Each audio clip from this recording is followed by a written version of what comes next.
Assalamualaikum warahmatullahi wabarakatuh.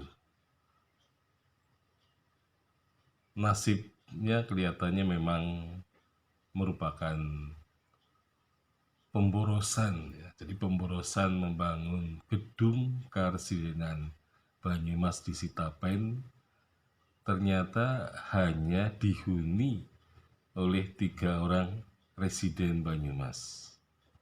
Jadi tahun 1939 sampai 1942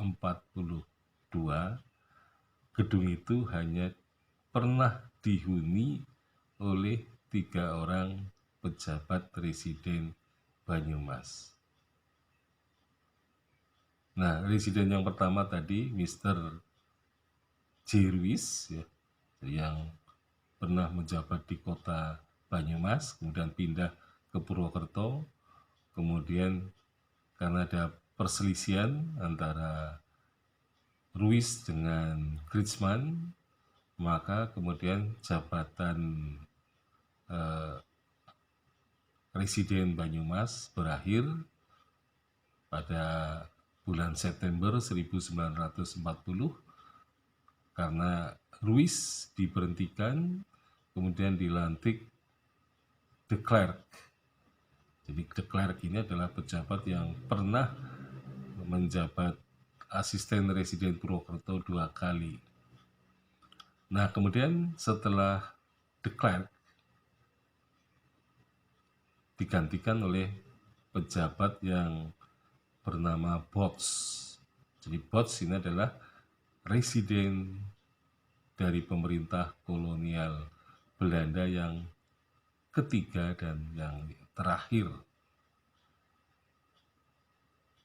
Nah, jadi kalau kita melihat sejarahnya, maka kita melihat ya ada semacam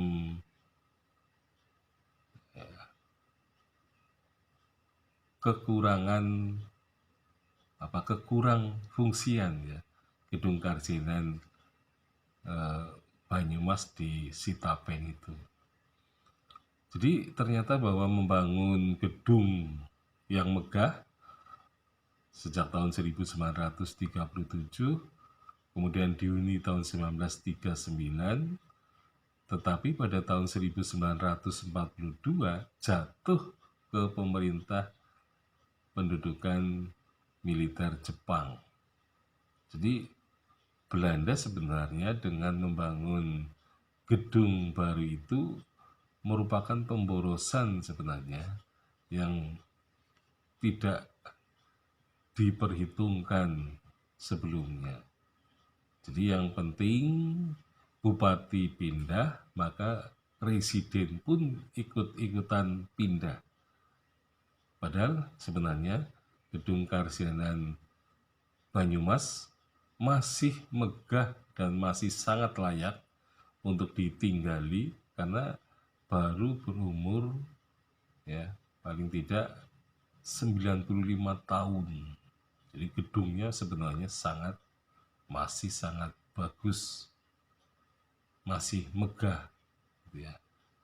Tetapi karena terbawa arus oleh berpindahnya sang Bupati Banyumas, maka residen ini tampaknya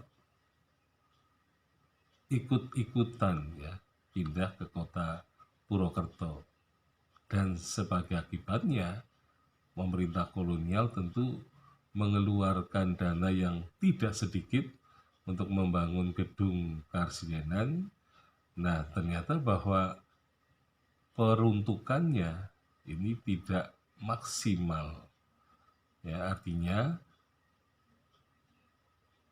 paling-paling hanya 3 tahun saja. Jadi saya kira 3 tahun kurang gedung Karsidenan Banyumas di Sitapen ini hanya difungsikan mungkin kurang dari 3 tahun.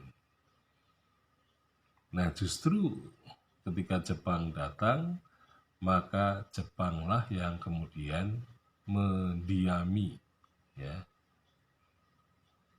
rumah Karsidenan itu. Nah, inilah yang seringkali bahwa rupanya pemerintah kolonial Belanda tetap optimis. Jadi ada seorang gubernur jenderal di Batavia mengatakan bahwa kami sudah menjajah Indonesia 300 tahun yang lampau dan akan menjajah 300 lagi. Jadi pikiran mereka akan menjajah lebih lama lagi.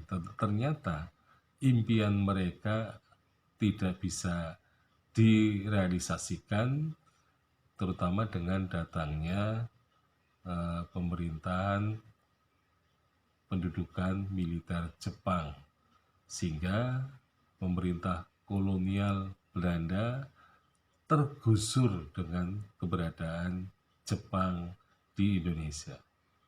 Jadi rumahnya hanya selama 3 tahun saja. Sekian, Assalamualaikum warahmatullahi wabarakatuh.